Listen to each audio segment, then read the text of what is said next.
Bismillahirrahmanirrahim. Alhamdulillahirabbil alamin. Nasta'inuhu wa nastaghfiruh wa na'udzu billahi sayyiati a'malina. Faman yahdihillahu fala mudhillalah wa may yudlil fala hadiyalah. Asyhadu an la ilaha illallah wa asyhadu anna Muhammadar Rasulullah. Allahumma shalli ala Muhammad wa ala ali Muhammad amma ba'du. Kita lanjutkan kitab Sahih Sunan Abi Dawud, Kitabul Adab, kitab yang ke-40, Kitabul Adab, bab yang kedua, hadis yang keempat, nomor 4776 dari Abdullah ibnu Abbas, Abdullah bin Abbas radhiyallahu anhuma. Bab yang kedua, babu fil waqor, tentang waqor. Waqor itu ketenangan, ya, tenang, waqor. 4776 qala hadatsana Nufailiyu qala hadatsana Zuhairun qala hadatsana Qabus bin Abi Dhabian qala anna abahu, bahwasanya bapaknya haddatsahu, menyampaikan hadis kepadanya. Qala, dia berkata, hadatsana Abdullah ibnu Abbasin, ceritakan kepada kami Abdullah bin Abbas ibnu Abbas, anna nabiyallah, bahwasanya Nabi Allah sallallahu alaihi wa alihi wasallam qala, bersabda, inna hadiyas solihah, sesungguhnya petunjuk yang soleh, petunjuk yang baik, wasamtas soleh, dan perangai yang baik, keadaan yang baik, perangai yang baik, wal iktisoda, dan pertengahan, ya, sedang-sedang, pertengahan, tidak terlalu ke sana, tidak terlalu ke sini, tidak terlalu ekstrim, tapi juga tidak terlalu longgar. Itu juz'un, satu bagian, min khamsati isrina juz'an, dari 25 bagian, khamsata wa isrin, 25 juz'an bagian, minan nubuwati, dari kenabian. Menurut Al-Albani di sini kedudukannya hasan. Ini ya, ada keterangan di sarahnya nih, Adiyas Soleh itu maksudnya thariqatus sholihah, jalan, metode yang baik, yang soleh. Kalau mau dicek di Aunul Ma'bud, di kitab di belakang saya ini kan ada ya, Aunul Ma'bud, bisa dicek nanti. Wasamtus soleh itu maksudnya husnul hay'ah, bi fathis sin, dengan sin yang di fathah, sam, wal al-muhmalah yang tanpa titik, wasukunil mim, dan mim yang disukun, samtu. Husnul hay'ah, bagusnya keadaan, hay'ah wal mandor, dan penampilan. Wa asluhu at-thariqul munqadhu, jalan yang ditundukkan, diikuti. Kemudian al-iktisad, ini ya, al-iktisad itu sulukul qasdi fil umuril qauliyah wal fi'liyah, jalan yang tengah-tengah, sedang-sedang dalam segala urusan, baik perkataan maupun perbuatan. Wa dukhulu fiha birifqin, dan masuk dengannya, masuk kepadanya dengan lembut, ala sabilin yumkinud dawam alaihi, dalam jarak melalui jalan yang yumkinud dawam, bisa terus meneruskan, ya, bisa melakukannya secara mudawamah, terus menerus. Baik, silakan dibaca dulu. Mungkin pakai pengeras suara, gitu. Silakan yang baca, tolong pakai pengeras suara biar suaranya masuk.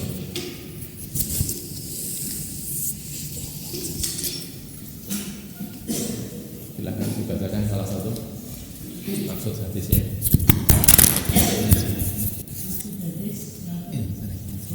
Terjemahan tolong pakai mic. Ya.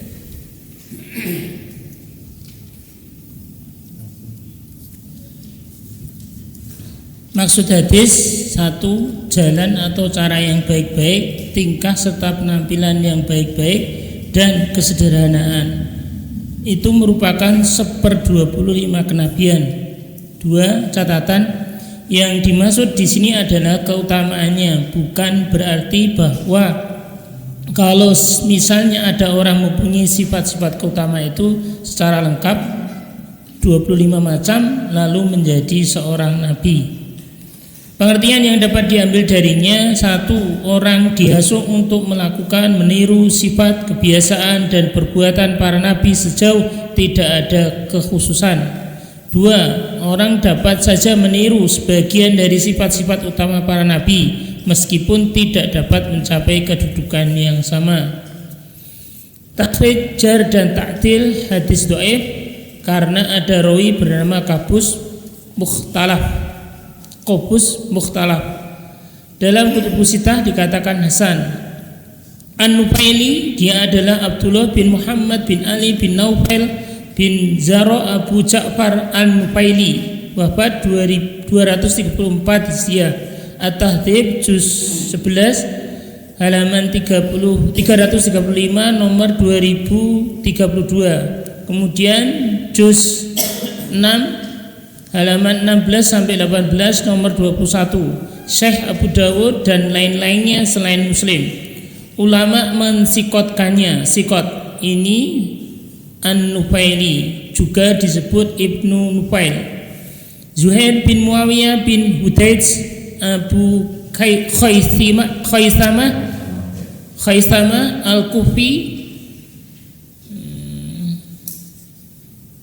masa hidup 100 sampai 172, 173, 174, 177. At-Tahdhib juz 3 beberapa riwayat gitu, ada yang sampai 175, 172, jadi beberapa riwayat beda-beda. Silakan.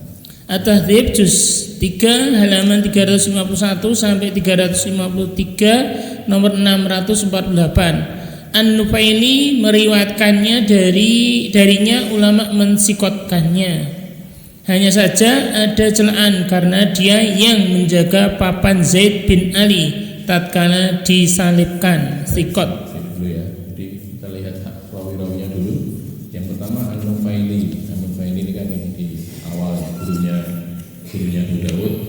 Itu adalah Abdullah bin Muhammad bin Ali bin Nufail bin Zara Abu Ja'far An-Nufaili, wafat tahun 234 Hijriah.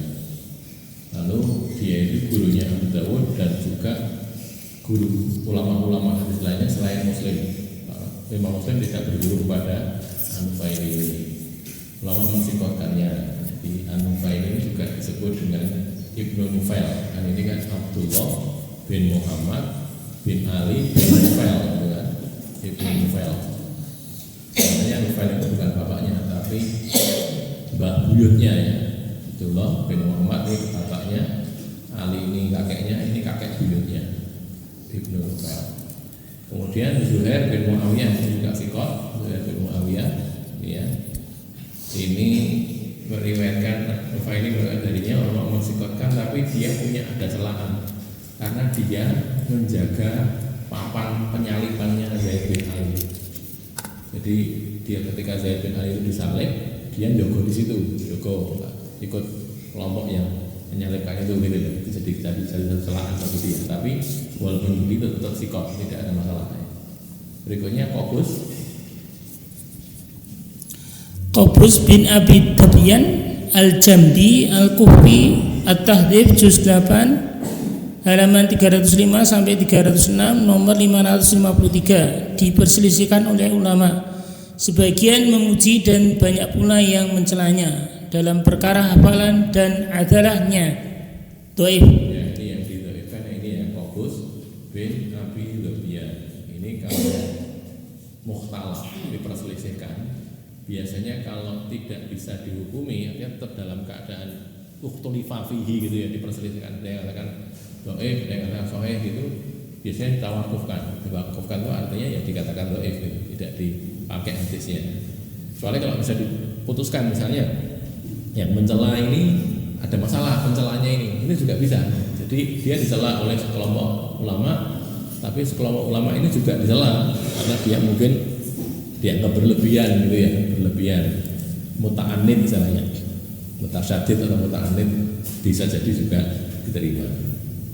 Berikutnya Abu Tabyan Al-Jambi, wafat 89 atau 90 Hijriah. At-Tahdhib juz 11 halaman 140, nomor 761, atau juz 2 halaman 379, nomor 654. Dia adalah Husain bin Jundub bin Al-Haris bin Washi bin Malik Al-Jambi Abu Dobyan Al-Kufi, disikotkan oleh Ibnu Ma'in Al-Ijli, Abu Zuhrah Abu Zur'ah An-Nasai dan Ad-Darqutni serta Ibnu Sa'ad. Hanya ada dikatakan tidak berjumpa dengan Salman, Ibnu Mas'ud dan Mu'adz. Diperselisihkan apakah mendengar dari Imam Ali atau tidak. Sikot, hanya kemungkinan ada riwayatnya yang mursal. Ya, jadi ini kan tidak ada masalah, cuman dia tidak pernah mendengar, tidak pernah ketemu dengan Salman, Ibnu Mas'ud dan Mu'adz. Sedangkan di sini kan kita lihat ya, di rawi itu kan Ibnu Qabus bin Abi Dobyan, terus bapaknya yakni Abu Dobyan itu mendengarnya dari Abdullah bin Abbas, bukan salah satu dari 3 orang ini tadi, bukan Ibnu Mas'ud, bukan siapa tadi, Mu'adz bin Jabal, bukan Salman Al-Farisi. Jadi tidak ada masalah ya. Jadi walhasil jatuhnya di sini hanya pada satu orang saja sebenarnya, yakni Qabus bin Abi Dobyan. Andai kata ada riwayat lain, artinya ada istilahnya apa, syahid, saksi, penyaksi atau tabi pengikut dari hadis yang lain, kalau ini bisa digantikan oleh orang lain, jadi saya ada jalur lain gitu ya, tidak lewat Qabus bin Abi Dobyan, lewat orang lain, yang lainnya sama, bisa diterima hadisnya. Jadi naik derajatnya karena ada kesaksian, ada syahid dari hadis yang lain. Cuma karena ini tidak, ya jatuhnya jadi dhaif. Ya, sekarang isinya dulu. Isinya itu kaitan dengan adab, ya, ini hadis soleh tadi, tunjuk yang baik, perilaku yang baik, kemudian cara-cara yang thariqah tadi ya, metode yang baik, penampilan yang baik, samtus soleh itu penampilan atau keadaan yang baik, dan kesederhanaan. Sederhana itu pertengahan tadi, tidak terlalu memaksakan diri dalam beribadah, ngopol-ngopolnya itu buruk, baliknya meremehkan juga buruk gitu. Jadi ngopol-ngopol itu buruk, tapi meremehkan ya apa-apa ya oleh, itu juga buruk gitu. Artinya ibadah itu ya iktisad yang paling baik, yang pertengahan, jadi dikerjakan wal qasdu gitu kan Nabi, yang wal qasdu yang pertengahan, yang sederhana itu yang paling bagus begitu. Terus ada keterangan juz'un min khamsatin wa isrina juz'an, ini maksudnya bukan kok kalau ini satu bagian dari satu bagian dari 25 ya, 25. Kalau ada yang bisa genep 25 jadi nabi, tidak begitu gitu, supaya tidak salah paham orang. Ini 25, berarti nek menungguin duit saya selawi jadi nabi, tidak. Kayak dikatakan di sini ya, keutamaannya 25 kenabian, keutamaannya. Kemudian ini yang pertama pengertiannya, orang dihasung itu dianjurkan, maksudnya dianjurkan untuk melakukan atau meniru sifat kebiasaan perbuatan para nabi sejauh tidak ada kekhususan. Ini penting karena ada sebagian perbuatan nabi yang itu khusus untuk nabi saja, yang lain tidak boleh. Contoh yang paling gampang, puasa wisol gitu ya. Kita dapatkan hadis kan, innaka tuwasilu ya Rasulullah. Puasa wisol itu puasa nyambung gitu, Rabu po nutuki posone itu Nabi begitu. Para sahabat ketika melihat Nabi seperti itu pengen tiru-tiru, kami juga wisol, lalu tiru-tiru Nabi. Rasul mengatakan kalian jangan wisol, tidak boleh wisol. Terus para sahabat mengatakan innaka tuwasilu ya Rasulullah, juga wisol, kami pengen mengikuti keutamaan kau. Kata Rasulullah, saya itu puasa tapi amani Robi wasakoni, saya itu diberi makan oleh Allah dan diberi minum. Jadi walaupun tidak buka di maghrib, tidak buka gitu, tapi tidak lapar karena diberi makan dan diberi minum oleh Allah. Caranya gimana? Wallahu alam. Dia tidak menceritakan, jadi kita tidak tahu. Tapi itu khusus untuk Nabi saja. Maka kalau umatnya tidak boleh misal buka kamu, gitu ya. Jadi contoh ya, itu contoh jelas perbuatan Nabi tapi tidak boleh ditiru. Hanya Nabi saja yang bisa melakukan itu, karena fasilitas innama amani robbi wasaponi itu hanya berlaku pada beliau saja, tidak berlaku pada umat beliau, gitu ya. Kemudian orang dapat bisa meniru sebagian sifat-sifat utama para nabi meskipun tidak dapat mencapai kedudukan yang sama, tentunya beda. Bagaimanapun juga nabi itu tetap lebih tinggi kedudukannya dibanding umatnya. Ada pertanyaan? Nanti saya doa jadi karena ini sebagai fadilatul amal, keutamaan amal boleh saja dipakai, tapi sekedar sebagai keutamaan amal, bukan jadi dalil, bukan. Tidak ada pertanyaan. Berikutnya hadis yang kelima 4777 dari Anas. Ini babnya bab 3, ini maksud bab yang ketiga, bab man kadoma ghaidha. Ya, saya ingat bapak-bapak ibu-ibu yang punya kitab Abu Dawud, mohon kalau pas gini dibawa kan agak apa-apa. Jadi kita pakai itu tuh untuk sekedar memudahkan belajar gitu. Jadi kalau kami dulu ngaji, ya Abu Dawud itu dibawa, itunya juga dibawa. Jadi sebagai memudah belajar, yang ini Abu Dawud itu jenggotin gitu. Karena mangkulan kan.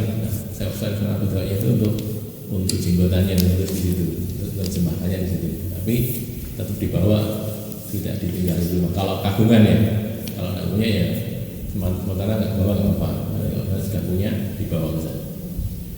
4777 qala hadatsana Ibnu Syarah qala hadatsana Ibnu Wahbin qala an Sa'idin yakni Ibnu Abi Ayyub. Ini qala ini di Abu Dawud nggak ada sebenarnya, ini sekedar tambahan saja karena membacanya begitu. Jadi kalau membaca hadis itu ada kolanya begini nih harusnya, tidak ditulis tapi dibaca kan. Apa namanya, kola Abu Dawud gitu kayaknya, kola Abu Dawud ini ya, kolanya Abu Dawud pertama kali. Hadasana Ibnu Syarah itu yang ngomong Abu Dawud, terus Ibnu Syarah mengatakan kola, dia berkata hadasana Ibnu Wahab gitu loh. Cuman ini nggak pernah tulis memang, tapi dibaca.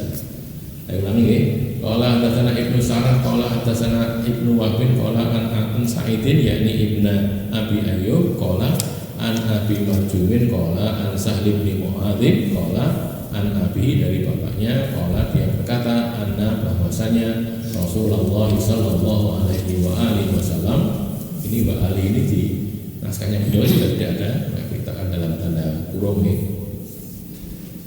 Kola dia berkata, Nabi bersabda, man kana ghaidun, barang siapa yang menahan marah, man barang siapa yang kaloma menahan ghaidun marah, wa huwa qadirun, sedangkan dia itu qadirun mampu, kuasa mampu, ala atas an yunfidahu, bahwa dia melaksanakannya, melampiaskannya, melaksanakannya. Orang sengaja nahan marah, padahal dia bisa melampiaskan kemarahan itu, dia mampu untuk itu. Ta'allahu azza wa jalla, Allah azza wa jalla memanggilnya nanti ya di kiamatnya ya.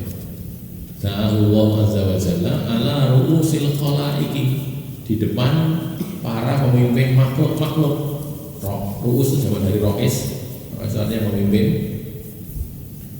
Al-khalaiki makhluk, pemimpin para makhluk, maksudnya pimpinan tokoh-tokohnya manusia dan makhluk yang lain. Yaumal qiyamati, pada hari kiamat dipanggil gitu, hatta yukhayyirahullahu, sampai Allah itu menyuruhnya memilih, hatta sehingga sampai yukhayyirahu, menyuruhnya memilih. Siapa Allah menyuruh dia memilih minal huril ain, dari bidadari yang bermata indah. Huril ain, hur itu asalnya putih gitu, matanya itu putih bersih bagus. Ain itu mata. Masya apa yang dia kehendaki, suruh milih. Qala Abu Dawud berkata, ismu Abi marhum itu Abdurrahman bin Maimun. Ini kan ada tadi mana Parjum, ini bukan marhum gitu, salah ketik. Nama yang dibaca dimaksud itu adalah Abdurrahman bin Maimun. Albani mengatakan hadis ini hasan. Silakan dibaca. Oh, ada. Nggih, monggo ada dulu saja.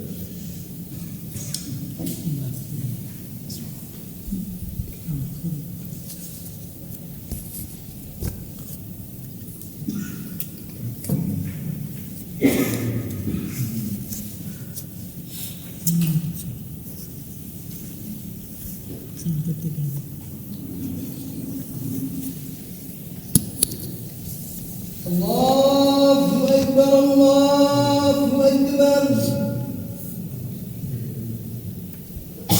Allahu Akbar, Allahu Akbar. Asyhadu an la ilaha illallah. Asyhadu an la ilaha illallah. Asyhadu anna Muhammadar Rasulullah. Asyhadu anna Muhammadar Rasulullah. Hayya 'alas salat. Hayya 'alas salat. Hayya 'alal falah. Hayya 'alal falah. Allahu Akbar. Allahu Akbar. La ilaha illallah.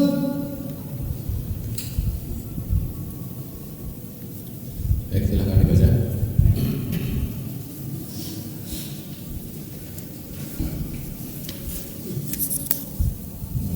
Bab ketiga.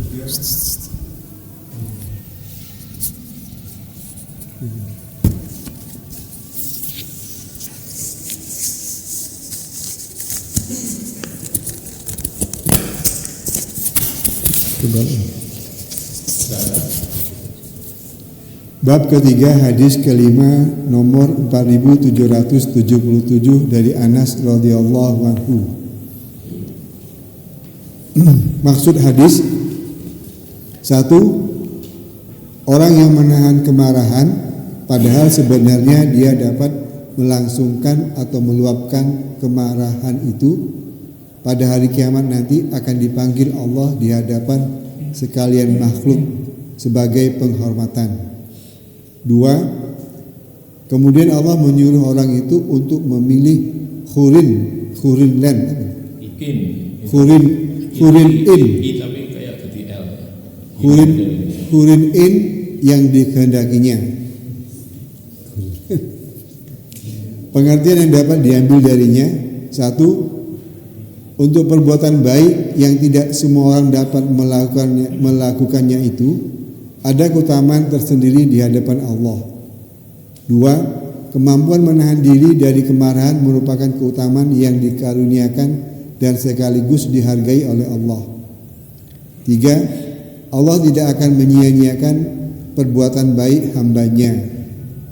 Tahrij, jarh dan takdil. Hadis dhaif karena Ibnu Wahab mudalis dan Abu Marhum dhaif. Dalam Kutubus Sittah dikatakan hasan. At-Tirmizi menghasankannya. Kutubus Sittah Maktabarus lihat cetakan pertama tahun 1426 Hijriah atau 2005 Masehi. Ahmad Al-Musnad juz 3 halaman 440 hadis 15.637 dari Sa'id dari Abu Marhum. At-Tirmizi As-Sunan juz ke-4 halaman 372, kitab ke-28 Al-Birri bab 74 fi Katmil Ghaidhi hadis 2021. Hadis 2021 3495 Said bin Abi Ayyub dari Abu Marhum. Ibnu Majah As-Sunan juz kedua halaman 1400, kitab ke-37 Az-Zuhud bab ke-18 Al-Hilmi hadis 4186 melalui Ibnu Wahab dari Sa'id dari Abu Marhum. Ibnu Syar, dia adalah Ahmad bin Amr bin Abdullah bin Amr bin Syar, wafat 2409 Hijriah 249 Hijriah atau 250 Hijriah atau 255 Hijriah. At-Tahzib juz ke-12 halaman 296 nomor 1492. Lalu At-Tahzib juz ke-1 halaman 64 nomor 112 disikotkan oleh An-Nasai dan lainnya. Fikot. Ibnu Wahab At-Tahzib juz ke-12 halaman 316 nomor 1771 adalah Abdullah bin Wahab bin Muslim Al-Quraisy maulahum Abu Muhammad Al-Misri, lahir 125 Hijriah. At-Tahzib juz ke-6 halaman 71 sampai 74 nomor 140. Seorang mudalis. Ibnu Ma'in Al-Ijli, Ibnu Abi Hatim An-Nasai dan Asaji mensikotkannya. Ibnu Sa'ad mengatakan dia banyak ilmunya dan mensikotkan jika dia mengatakan hadatsana. Ahmad mengatakan dia sahihul hadis meskipun mengakui ada kritikan dalam pengambilan hadisnya. Oleh Nasai dan lainnya, dia dianggap bermudah-mudah dalam periwayatan karena mazhab yang berlaku di negerinya. Ijazah dalam periwayatan hadis itu diperbolehkan. Abu Hatim mengatakan dia sahihul hadis. Abu Jur'ah mengatakan bahwa dia sudah memeriksa 30.000 dari hadis-hadis Ibnu Wahab yang Misri maupun yang bukan. Tidak ada yang tidak ada asalnya. Dia thiqat, hasan atau doib, tergantung apakah dia an-anah atau tidak. Dalam riwayat ini dia mengatakan an maksudnya ya. Ya. An. Baik, sampai sini dulu ya. Ya. Kita lihat di sini yang kita lewati saja, ini yang didhafirkan atau dipersoalkan ya. Ibnu Wahab ini kan di sini posisinya ya. Ada sana Ibnu Wahab ini kan ya. Dia meriwayatkan kepada Sa'id bin Abi Ayyub, riwayatnya anak. Dia ini dikatakan banyak ilmunya, disikotkan asal mengucapkannya hadatsana, bukan an. Hadatsana itu kalimat artinya yang dimaknai dengan mendengar langsung, ketemu langsung. Kalau an saja itu tidak mesti dengar langsung, bisa jadi dari orang lain, bisa jadi dia baca kitab, itu bisa dikatakan an dalam bahasa Arab ya. Tidak bohong kalau dia katakan an itu tidak bohong, tapi kalau dia mendengar langsung itu bisa tidak boleh tidak mengatakan an mesti. Kalau ada hadatsana atau sami itu atau hadatsani atau akhbaroni dan sebagainya itu yang disebut sebagai sighah jazm. Sighah itu kalimat yang menyatakan pasti mendengar. Kemudian oleh An-Nasai dianggap bermudah-mudah maksudnya gampang nih gitu loh riwayatan, karena mazhab yang ada di negerinya ijazah dalam riwayatan hadis itu boleh. Ijazah itu gimana tuh? Gini, seseorang mengijazahkan kitab dia kepada orang lain. Ini saya berikan ijazah itu, atau dia tidak begitu tapi tidak diperiksa, pokoknya semua dalam kitab ini boleh kamu riwayatkan tanpa ada ujian, tanpa ada apa, gitu itu ijazah. Ya. Makanya dia dikatakan bermudah-mudah itu, atau dia menemukan buku saja. Kalau hanya menemukan buku kadang-kadang disebut dengan wajadah, menemukan kitab. Misalnya cucunya gitu ya, menemukan kitab dari kakeknya gitu itu, padahal dia tidak pernah ngaji pada kakeknya gitu, itu namanya wijadah. Nah gitu itu di sebagian orang juga membolehkan karena di mazhab di negerinya itu begitu, jasa boleh, maka dia dianggap mutasahil istilahnya, memudah-mudahkan. Abu Hatim mengatakan dia soduk solihul hadis. Terus Abu Zur'ah mengatakan dia sudah memeriksa 30.000 hadis Ibnu Wahab yang Misri itu yang diriwayatkan dari ulama Mesir al-Misri maupun yang bukan. Tidak ada yang tidak ada asalnya, artinya dia itu siqah. Nah, gitu menurut Ibnu Wahab ini. Cuma masalahnya karena dia itu mudalis, mana tadi yang di atas seorang mudalis. Mudalis ini ya. Mudalis itu kalau dia memakai an itu tidak mesti mendengar, makanya dia kemudian digantungkan karena dia mudalis an-ana, nah, sudah jadinya dhaif gitu ya. Tiba pada situ sehingga jadinya dhaif. Sebenarnya itu siqah bisa hasan atau dhaif tergantung apakah an-ana atau tidak. Nah ternyata dia an-ana. Tadi kan kita lihat di sini ya, dari Ibnu Wahab an Sa'id, tadi kan an-ananya, bukan hadasana, bukan akhbarana, bukan lainnya. Berikutnya Sa'id bin Abi Ayyub. Sa'id bin Abi Ayyub Miqlas al-Khuzai al-Misri, wafat pada tahun 100 atau 1400. Lahirnya tahun 100. Wafatnya itu ada yang mengatakan 149, 161, 162, 166. Ya. Jadi ya mungkin agak aneh yang ini tuh banget ini kan mungkin cedak-cedak ya. 162, 166. Oh enggak, 149, waduh banget tuh. Umurnya kasih berapa? Usia 100. Iya. Jadi 100 sampai 149 atau 161 atau 162 atau 166 Hijriah. At-Tadib juz keempat halaman 7 sampai 8 nomor 9. Ahmad mengatakan tidak ada bahaya dengannya. Difikotkan oleh Ibnu Ma'in, An-Nasai, Ibnu Sa'ad, Ibnu Hibban memasukkannya ke dalam Atikot. Abu Marhum dia adalah Abdurrahim bin Maimun al-Madani. Abu Marhum al-Mu'afiri wafat 143 Hijriah. At-Tadib juz ke-6 halaman 308 nomor 603. Ibnu Ma'in mengatakan dia dhaiful hadis. Abu Hatim mengatakan hadisnya boleh ditulis tetapi tidak dijadikan hujah. Hanya Ibnu Hibban saja yang memasukkannya ke dalam Atikot, dhaif. Sa'al bin Mu'ad bin Anas al-Juhaini Syami, Nazil Misr. At-Tadib juz keempat halaman 258 sampai 259 nomor 442. Dizikrkan oleh Al-Ijli.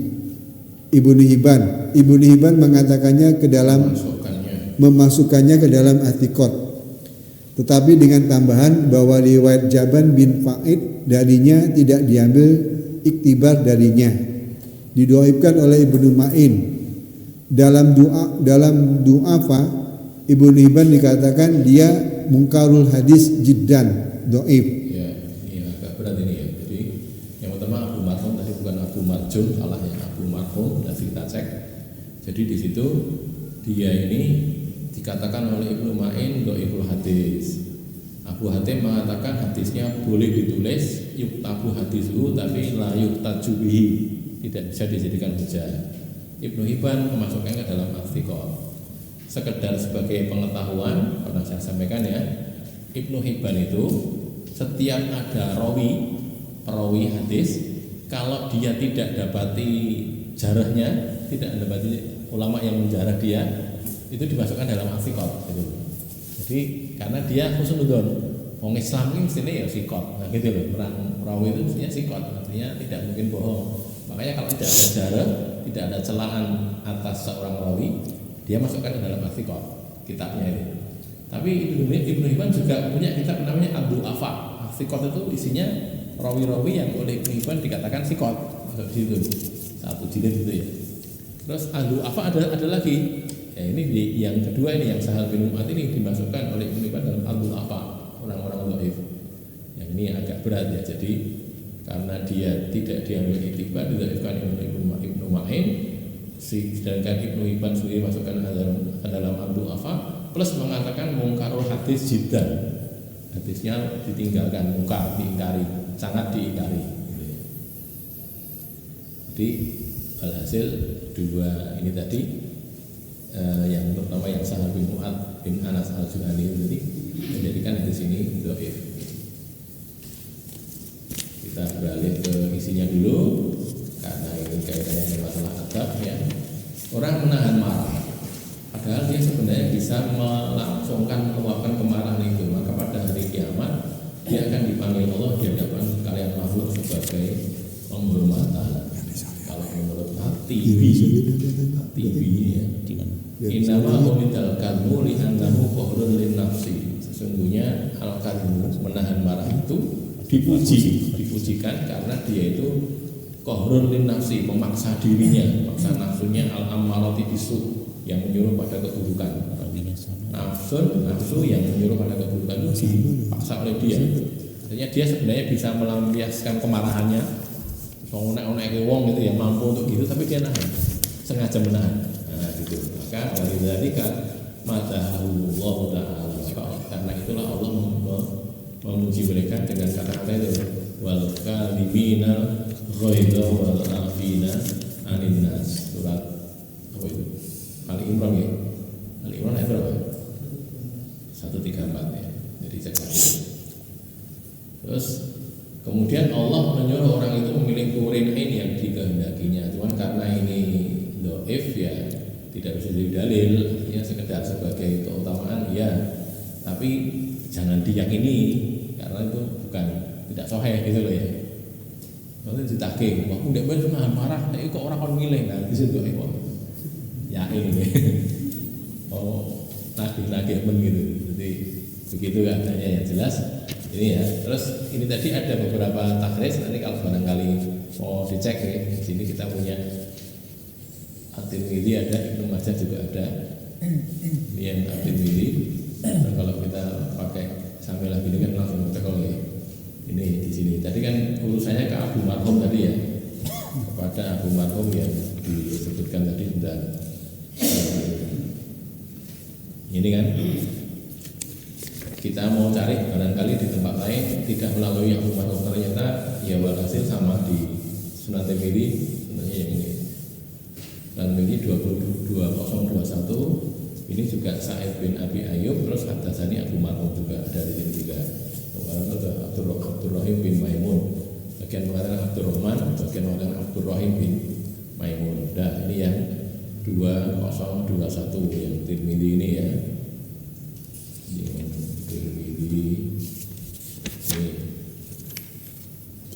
Yang 32493 bukan 3495. Di sini ada yang 2493. Ini juga ada Sa'id bin Abi Ayyub juga dari Abu Marhum juga sama ya, Sa'id bin Abi Ayyub. Kemudian Abu Marhum Abdurrahim bin Maimun. Kemudian dari Ibnu Majah di hadis 4186 ini ya, Ibnu Majah 4186 kita lihat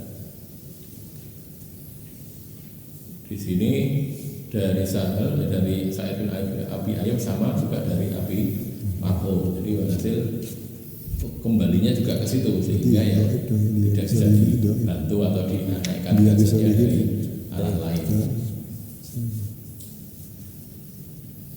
Ada pertanyaan? Tidak ada ya.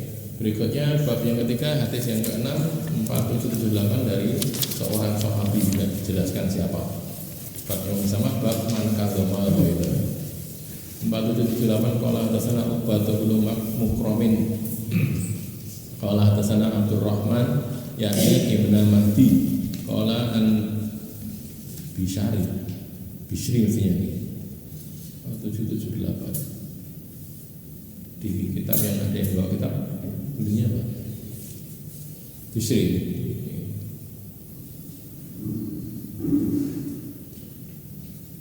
Bisrin yakni Ibnu Mansurin.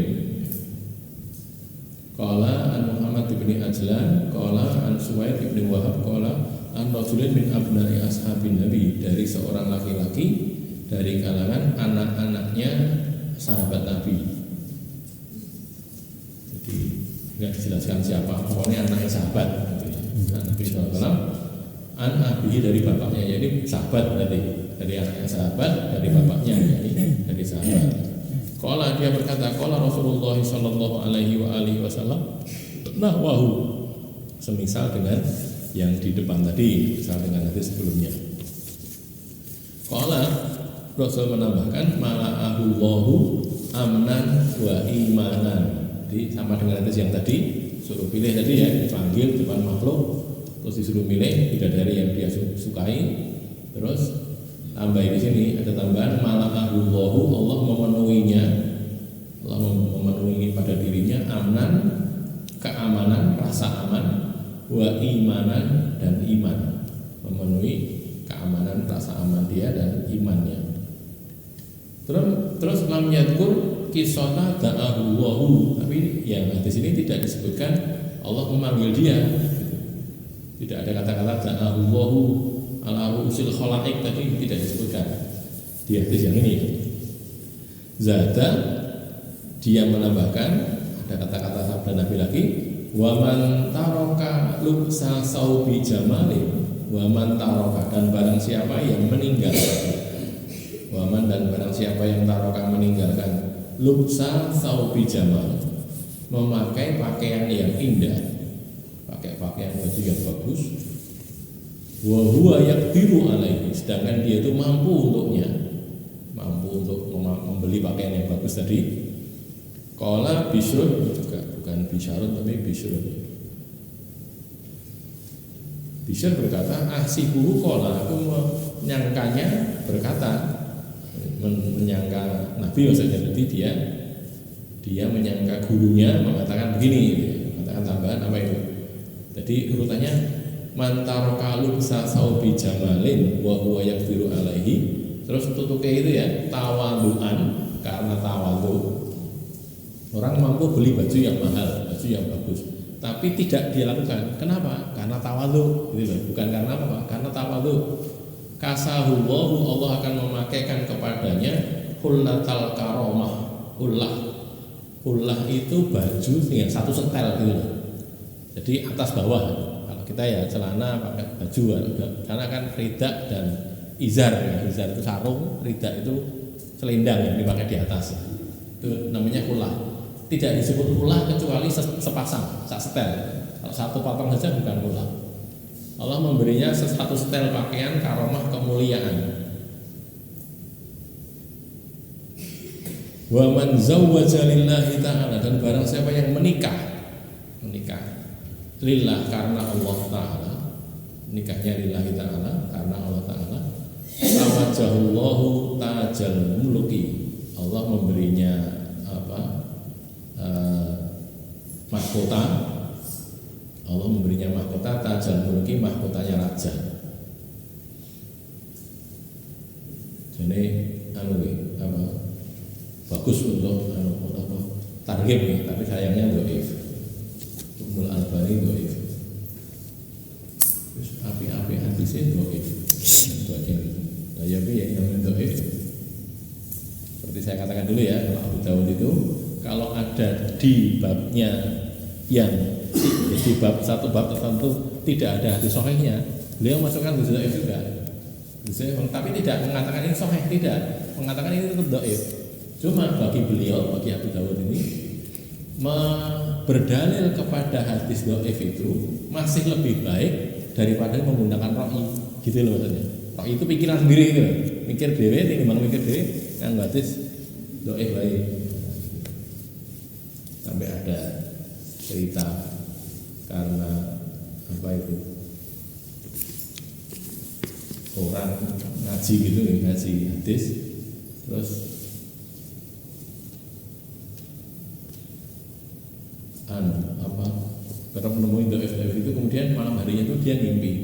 Konon ya ceritanya orang tadi itu ngimpi ketemu Nabi, Nabi mengatakan begini,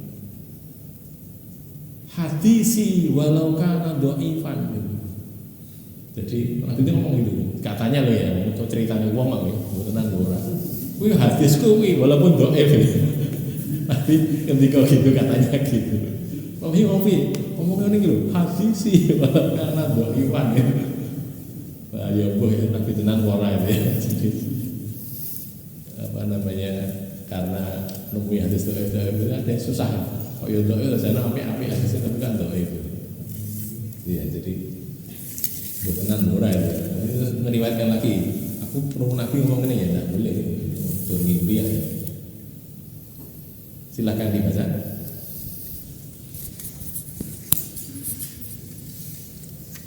Ganti ya boleh, terus ya boleh.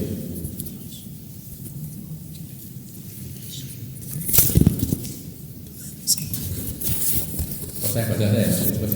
Orang yang menahan kemarahan padahal sebenarnya dia akan melangsungkan atau meluapkan kemarahan itu, Allah akan memberikan kepenuhan keamanan dan keimanan. Mala Allahu amnan wa imanan tadi.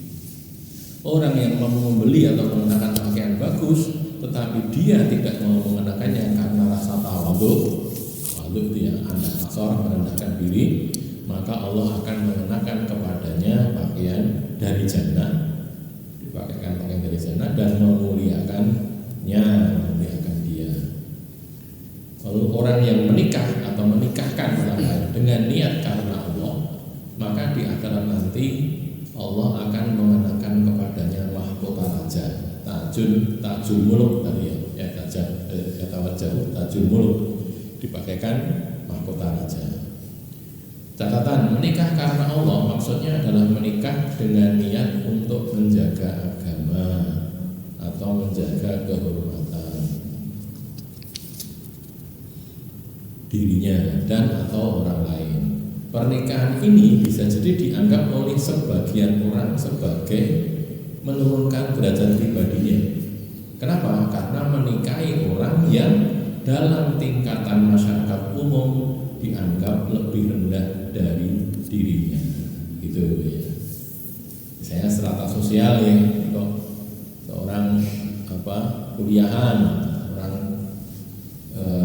master atau doktor atau malah profesor atau apalagi yang tinggi, ya, kok nikah dengan orang biasa, orang yang tidak berpendidikan, kan itu secara strata sosial lebih rendah gitu loh. Begitu itu namanya yang dikatakan tadi menurunkan derajat pribadinya, dikatakan begitu.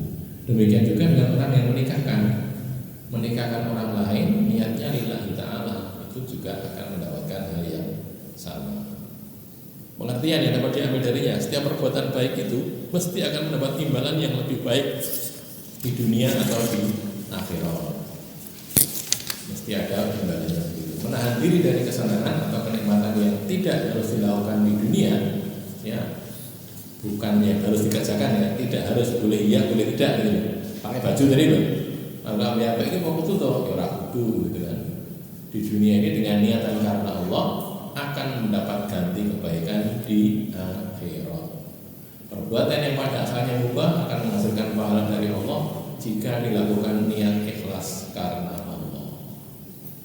Cuma sekali lagi sayangnya di sini dhaif gitu, sehingga ya wis dhaif.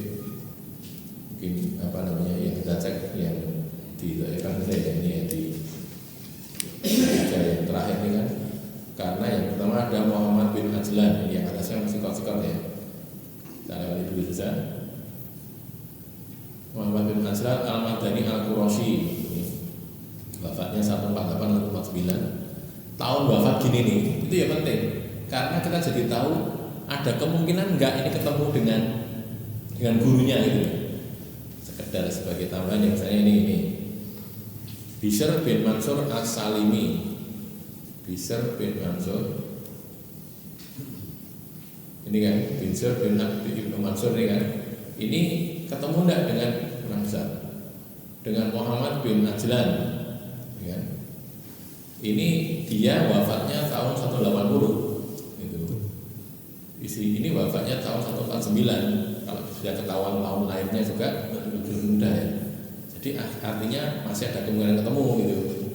Ini wafat, yang ini masih hidup 40 tahun berikutnya atau 32 tahun sesudahnya mungkin saja ya.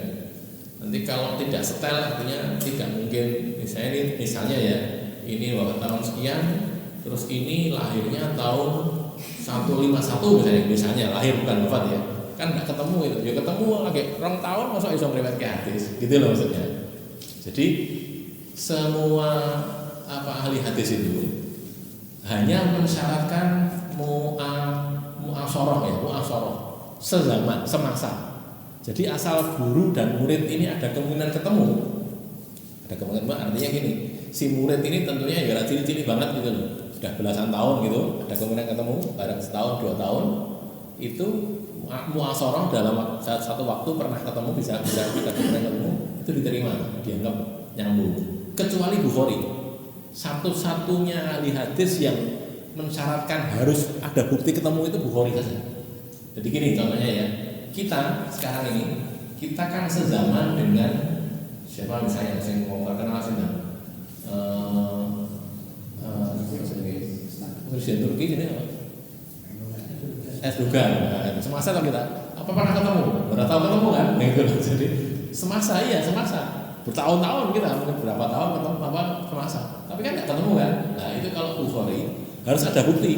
Saya kita ngomong Erdogan ngomong ini, ternyata gue ketemu kapan, dino dia, gitu. Harus ada buktinya gitu loh. Pernah belajar ke sana, pernah misalnya kalau orang Turki ya kita pernah ke sana, pernah ngaji misalnya gitu loh. Atau jangan orang ngomong orang Syekh Utsaimin kan, Syekh Utsaimin contohnya yang beberapa waktu yang meninggal kan. Kita mungkin bisa dikatakan sezaman dengan beliau Syekh Utsaimin, tapi tenane loh ketemu orang. Kalau Bukhari harus ada bukti ketemu tenan. Tapi kalau ulama lain termasuk Muslim cukup dengan mu'asyarah saja. Sezaman itu sudah dikatakan bisa diterima gitu. Kan nilainya di sini tadi. Kalau kita lihat di teliti rawi-rawinya tidak kita ketahuan gitu. Itu kelebihan Bukhari di situ salah satunya. Kalau kelebihannya Imam Muslim lain lagi. Beliau ini mensyaratkan riwayat bukan bil makna tapi bil lafzi. Jadi Nabi ngendikane piye itu kudu padha dengan itu. Tidak boleh bil makna. Sedangkan perawi hadis yang lainnya, ulama hadis yang lain itu semuanya menerima riwayat bil makna itu diterima. Jadi asal maknanya begitu, lafadznya beda-beda sedikit tidak apa-apa gitu. Kan ada muradif ya, sinonim ya. Bisa dikatakan begini bisa kayak tadi loh. Yang gampang akhbarona sama hadasana itu padha itu. Tapi kan lafadznya beda. Nah gitu. Nah, kalau Muslim mensyaratkan harus padha lafadznya. Tidak sama lafadznya tidak diterima. Itu kalau Imam Muslim kelebihannya di situ. Tapi kalau Imam Bukhari termasuk juga yang lainnya juga selain Muslim itu membolehkan riwayat bil maknanya sama sudah cukup. Ya, jadi ini akhirnya yang di Muhammad bin Hasan ya yang kita lihat di sini disikotkan oleh sekian ulama tadi, terus Muslim mengeluarkan itu dalam mutabaat tapi tidak berhujah, jadi tabik tapi tidak dijadikan hujah. Kemudian mengalami ikhtilat. Nah ini masalahnya dia mengalami ikhtilat. Ikhtilat itu campur hafalannya itu bercampur biasanya karena sudah sepuh terus lupa gitu loh, lupa ingat kadang-kadang sebagian lupa. Tidak dapat dijadikan hujah kecuali jika perawi darinya adalah orang sikot. Nah, gitu. Menurut Al-Bukhari Muhammad bin Ajlan itu muqtarib dalam hadis Nafi, diterima jika perawi darinya adalah orang sikot selain riwayat Nafi yang muqtarib. Kalau kita lihat di sini Muhammad bin Ajlan ini tidak dari Nafi kan ya, Muhammad bin Ajlan dari Suwaid bin Wahab, jadi tidak ada masalah. Dari itunya tidak ada masalah. Jadi walaupun ini dicela tapi dalam hadis ini tidak ada masalah. Cuma masalahnya sekarang Suwaid bin Wahab itu ada di alamat ini ya, hadis juz 4 ini meriwayatkan hanya dari seorang yang tidak dikenal. Jadi tidak tahu gurunya siapa itu tidak diketahui, ada dia riwayatkan tapi tidak dikenal. Terus perawi darinya hanya satu saja. Kita lihat ini ya, Suwaid bin Wahab an-rajulin, siapa ini nggak tahu gitu.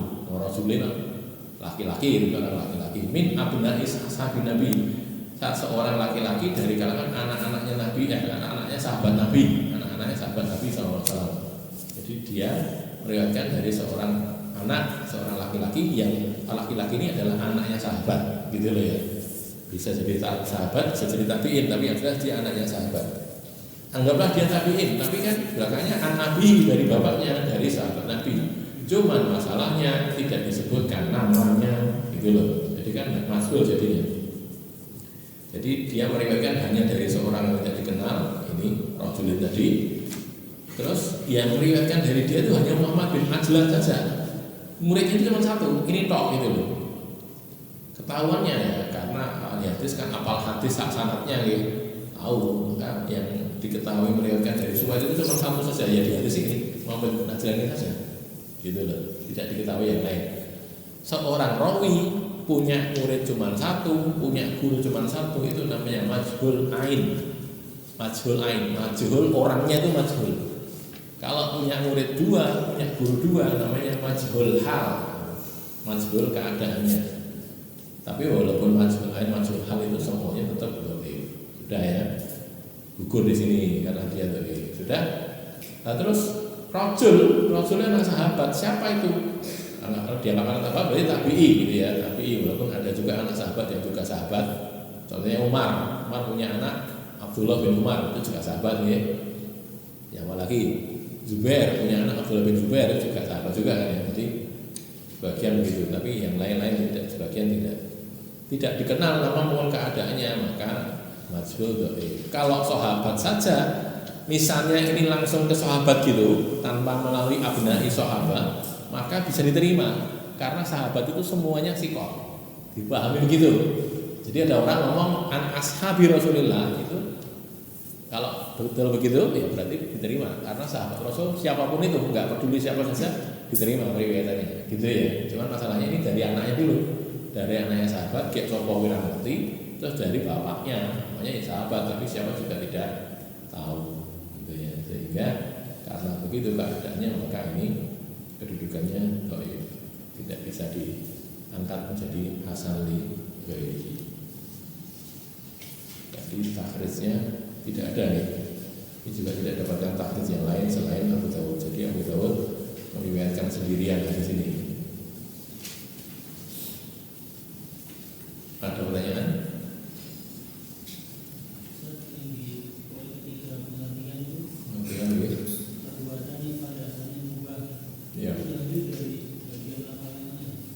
Ya itu orang tidak pakai baju mewah itu kan ya mubah. Bagaimana pakai baju mewah kan ya boleh, punya uang gitu, punya uang beli kan ya boleh, punya uang tidak beli kan ya boleh, itu kan mubah. Jadi kalau itu niatnya tawadhu'an lillah, tadi tawadhu ya, maka akan diganti dengan kebaikan. Maka itu nanti diambil kesimpulan semua perbuatan mubah itu kalau diniatkan untuk mendapatkan pahala dari Allah itu jadi berpahala. Ada lagi? Masih tinggal 3 menit ini nggak jam saya. Dan maksud saya begitu, nanti satu saat yang ada ini, terutama yang alumni Semahat itu menggalakkan ini menggunakan kitab-kitab yang di belakang saya ini diwoconi. Bapak-bapak atau ibu-ibu, ustadz-ustadz, ibu-ibu diajak moco, diajari gitu loh, diajari ini boleh disiplin atau ini itu perlu bagi kita karena semakin lama orang itu kan semakin semakin butuh hal-hal yang seperti itu. Mestinya kita punya target pada diri kita sendiri, kudune ya sesuai yang bisa gitu. Awalnya saya moco, saya ceritakan. Saya dulu waktu masih kuliah, awal-awal kuliah itu kami itu bikin kelompok baca kitab bareng-bareng. Dulu ya kan Pak Suwanto pernah ikut ya. Nah, Pak Suwanto ini pernah ikut. Ya kok padha gitu-gitu tuh no, ada orang sebagian ora iso tapi kepaksa iso gara-gara sinau genderan maca. Kita modalnya waktu itu cuma Soal Tafsir, kitab Soal Tafsir itu ya. Ada asal itu plus kamus Munawir gede itu. Waktu itu sudah top-topnya kampus itu sudah kita anggap paling apik kampus ya itu waktu itu ya. Terus gitu belajar itu ya masanya juga ini sebagian tahu sedikit saling membeli. Dengan begitu alhamdulillah punya jadi terpaksa bisa gitu. Pokok soal gara-gara soal tadi. Nah, kalau saran saya bapak-bapak luangkan waktu barang sepekan sekali kah atau 2 pekan sekali atau lebih lebih kerap daripada itu untuk belajar lah. Satu saat yang lulusan pondok, ustadzah membimbing, ustadzah mungkin membimbing ibu-ibu gitu ya, bikin acara apa gitu, entah berapa kali frekuensinya. Terus ini terutama menggunakan kitab-kitab yang ada di belakang saya ini biar kitabnya berguna. Nanti kalau kurang urunan di kitabnya, tapi ini dulu saja. Iki baru tahu dibaca, harus urunan meneh. Barang itu apa kayak ini di katamu sih agama itu, mau coba kabeh buka kabeh. Orang iso maca ora apa-apa, sinau dhewe ya belajar lagi gitu. Nanti dibantu. Maksudnya begitu. Jadi saat yang lulusan mahad terutama ya saya minta untuk bantu untuk itu. Nah, ustadzah juga yang juga lulusan mahad ya sudah bisa baca kitab, mengikuti bantu biar apa ada kenaikan gitu dan dia bisa memahami kitab-kitab. Baik, sampai di sini yang bisa saya sampaikan.